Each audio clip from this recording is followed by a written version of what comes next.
বাবা, গানকে জীবনসঙ্গী করার নির্দেশ দিয়েছিলেন আপনি, আজ আবার একজন জীবনসঙ্গীকে নিজেই বেছে দিলেন আমার জন্য। এই দোটানা নিয়ে 3 বছর চেষ্টা করলাম, দুটোকেই সমান সম্মান দিতে পারি কিনা।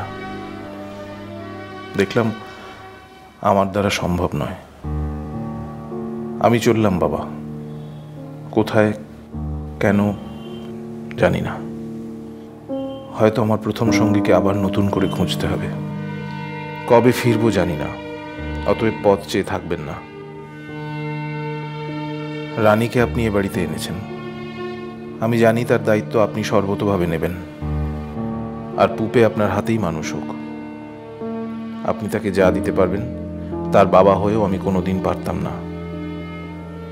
আমার এই সিদ্ধান্ত আর কেউ জানে না। আপনাকে লিখে গেলাম। এবার বাড়ির কাছে কি বলবেন সেই কঠিন পরীক্ষা আপনার। আপনাকে এভাবে অপ্রস্তুত করার জন্য সত্যিই দুঃখিত, কিন্তু বিশ্বাস করুন বাবা, আমি অপারগ। ভালো থাকবেন। ক্ষমা প্রার্থী, বিশ্রী। জেনে দিলে হয়তো দিবে না কাল, রিক্ত হবে যে তোমারও ফুলেরও ডাল। জেনে দিলে হয়তো দিবে না কাল, রিক্ত হবে যে তোমারও ফুলেরও ডাল। এ গান আমার শ্রাবণে শ্রাবণে তব বিস্মৃতি স্রোতের প্লাবনে। এ গান আমার শ্রাবণে শ্রাবণে তব বিস্মৃতি স্রোতের প্লাবনে। ফিরিয়া ফিরিয়া আসিবে তরণী, ফিরিয়া ফিরিয়া আসিবে তরণী। বহি তব সম্মান বাদল দিনের প্রথম কদম ফুল করেছ দান। বাদল দিনের প্রথম কদম ফুল করেছ দান। আমি দিতে এসেছি শ্রাবণের গান। বাদল দিনের প্রথম কদম ফুল করেছ দান।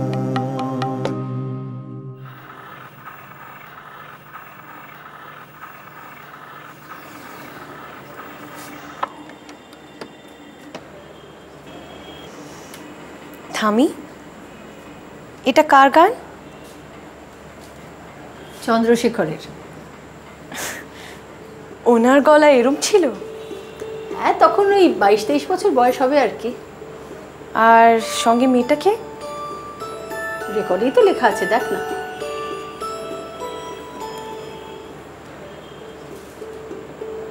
বাণী দেবী। তিনি কে? গায়িকা ছিলেন? ডুয়েট যখন গেয়েছে তখন গায়িকা তো নিশ্চয়ই। আচ্ছা থামি, ওনার সঙ্গে কি যোগাযোগ করা যাবে? খোঁজ নে। কোথায় খুঁজে পাবো ওনাকে? কাগজে একটা বিজ্ঞাপন দে। ও তোদের তো চ্যানেল, রোজ অ্যানাউন্সমেন্ট করা হারানো প্রাপ্তি নিরুদ্দেশের মতো। এখন সত্যি নিরুদ্দেশ হলে কি খুঁজে পাবো? চেষ্টা কর, খুঁজতে তো দোষ নেই।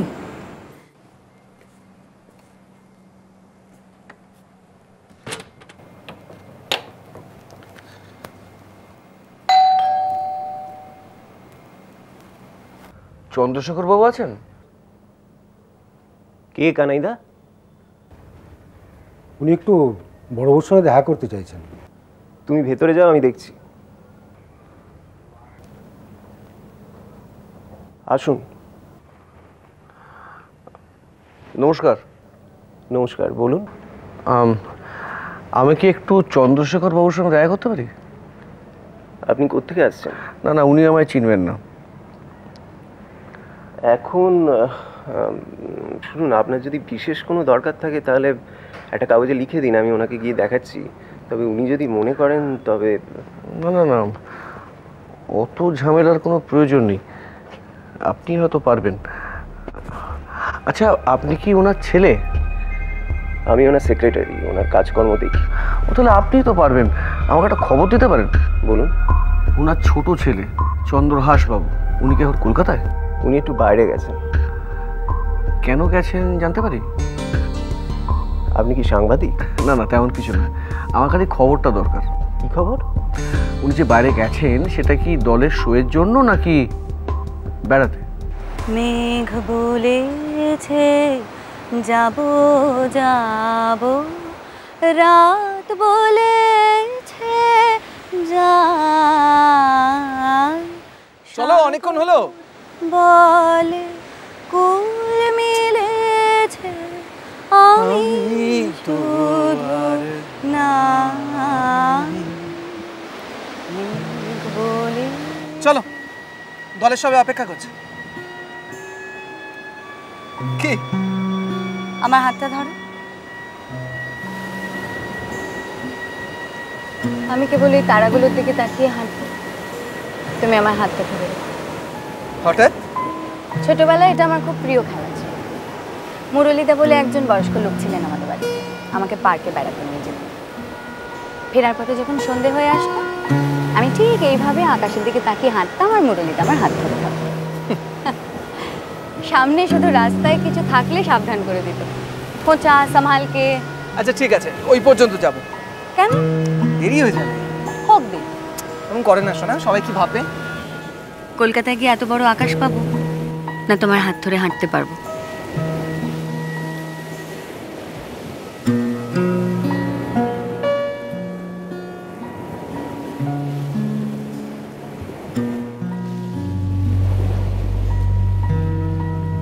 তুমি চতুরঙ্গটা করবে না? না,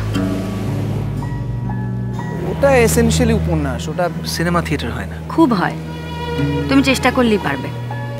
পারবো না আমি জানি, তুই কোন উপন্যাস বলো না। আমি দামিনী না করে মরে যাব? এটা তো ইমোশনাল কথা হয়ে গেল। না, একটা মেয়ে একই সঙ্গে জীবন আর মৃত্যুকে অতটা ভালোবাসতে পারে, আমার লোভ হয় জানো।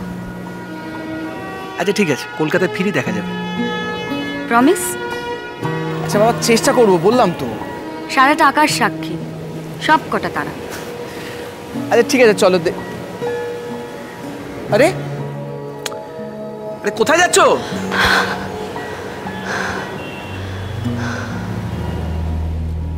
সেদিন মাঘের পূর্ণিমা ফাল্গুনে পড়িল, জোয়ারে ভরা অন্তরের বেদনায় সমস্ত সমুদ্র ফুলিয়া ফুলিয়া উঠিতে লাগিল।